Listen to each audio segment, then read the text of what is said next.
Pards, Oh. balita ko naghiwalay na raw kayo ni ano ha. Oo nga, pre. Pre, hindi naman yan mahalaga pre. Bata ka pa. Tama. Ang importante, unahin mo ang pag-aaral ha. I-disregard mo muna yung mga relationship. Sige, pre. If she is really for you, then she will stay bro. Pero, para sa ngayon, para gumaan pakiramdam mo, kukwentuhan kita Uy! ng isang kwento. Wala mo kung kanino galing to. Kanina? Galing pa to sa lolo ko. Uy, bakit?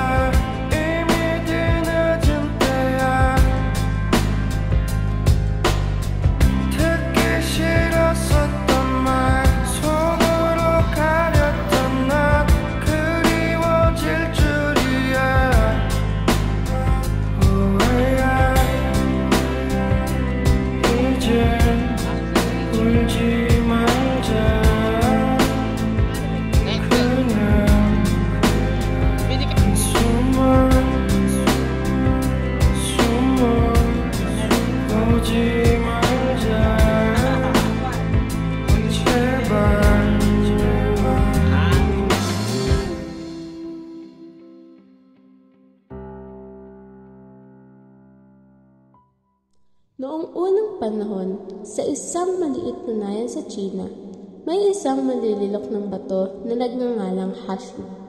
Sa kanyang pagtatrabaho, siya ay nakaramdam ng pagod.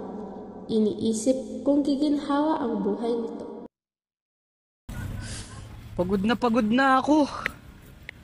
Araw-araw na lang ako gumigising para magtrabaho. Pagod at pawisan na ang lahat ng kasama ko araw-araw. Bakit ba naging ganito ang buhay ko? Gusto ko lang naman ng konting pahinga at ginhawa. Tila mas masaya ang ibang tao kaysa sa akin. Sana'y merong paraan upang guminhawa ang buhay ko.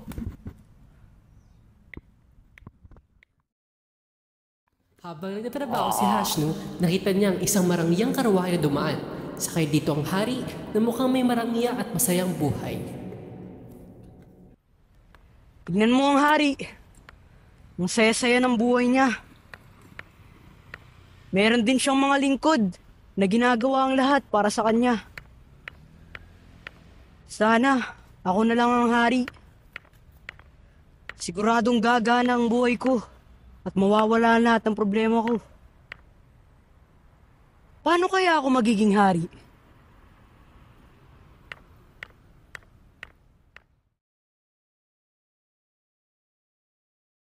Kinabukasan, nakita at nalaman ni Hashmo na may mas magandang posisyon o mas nakakataas pa bilang isang manlililok ng bato. Kaya naman siya'y humiling sa taas at siya ay naging hari. Ganito pala ang pakiramdam na maging isang hari. Lahat ng kapangyarihan ay nasa akin na. At lahat ng tao ay sumusunod sa akin. Lahat na rin ng kahilingan ko ay natutupad. Kasunod nun, si Hashno ay nakaramdam ng init dahil sa sobrang tinik at init ng araw. Dagdag pa rito na ang isang hari ay napakakapal na tela ng kanyang kasuotan, kaya sa loob ni Hashno ay napakainit. Ilang minuto pa at humiling ito na maging araw dahil sa isip niya ang kapangyarihan nito ay lubhang mas nakakataas o makapangyarihan sa isang hari. Pero, bakit ganito? Napakainit ng araw. Hindi ko magawang takpan ng sinag nito. Tila, mas makapangyarihan ang araw kaysa sa akin. Kung ganun, gusto ko na maging araw. Paano kaya ako magiging araw?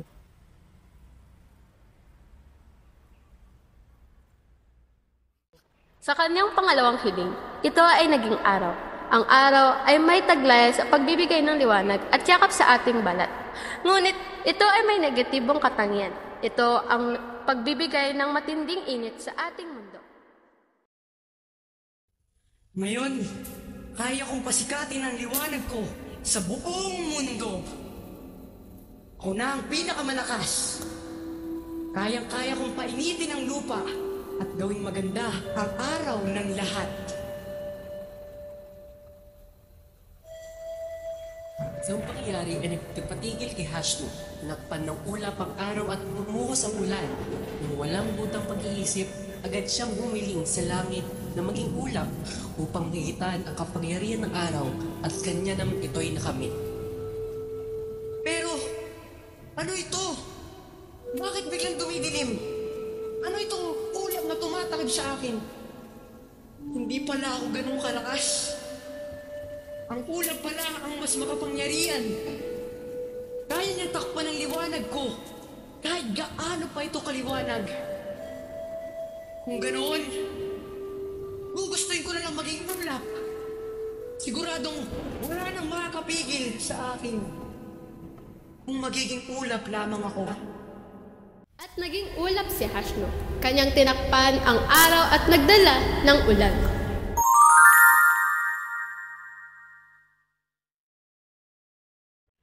Kaya kong magdala ng ulan, bagyo at baha. Ako ang nagbibigay buhay sa mga pananim. Pero kaya ko rin silang sirain kung gugustuhin ko. Wala nang mas makapangyarihan kesa sa akin.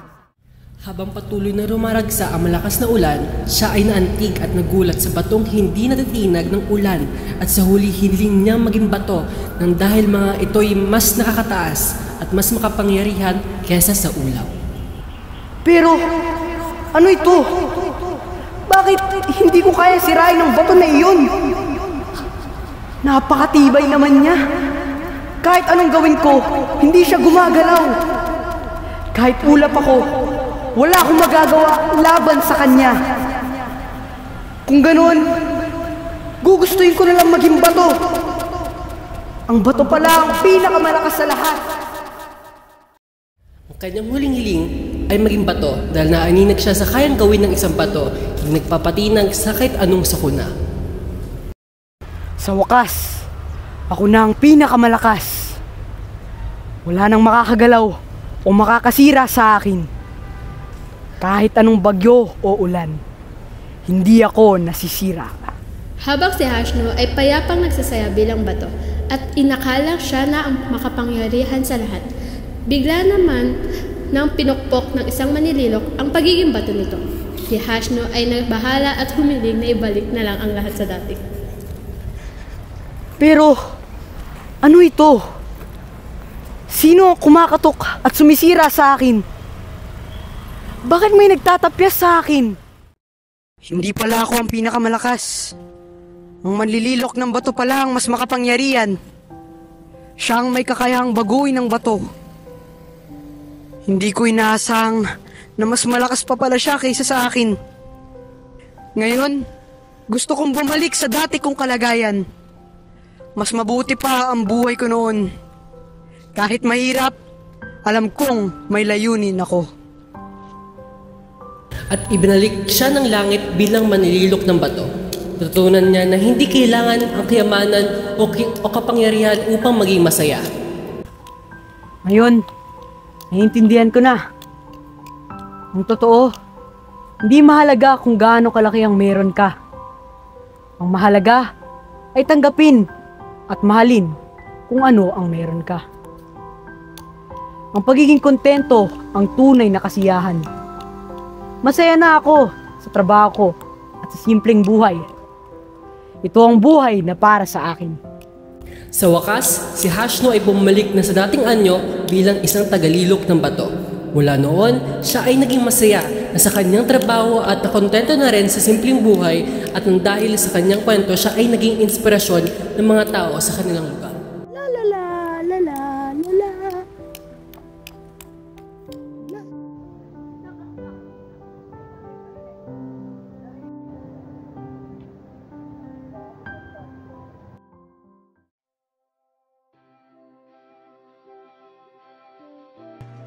Azi, magana ba pakiramdam mo? Hindi. May aral ka ba na natutunan? Oo. Para sa mga nanonood, lagi niyong tatandaan na maging kontento sa lahat ng natatanggap ninyo. 3, 2, 1. Hanggang sa muli, paalam! Cut na. 싫었었던 말 속으로 가렸던 나 그리워질 줄이야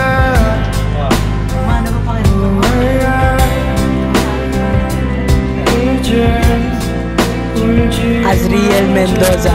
Hello, mic check, mic check. Sana, paraan upang guminhawa ang buhay ko. Si Hashno, nakita niya ang isa! Ano ba kayo? Kaya nga, yun lang naman ah. 제발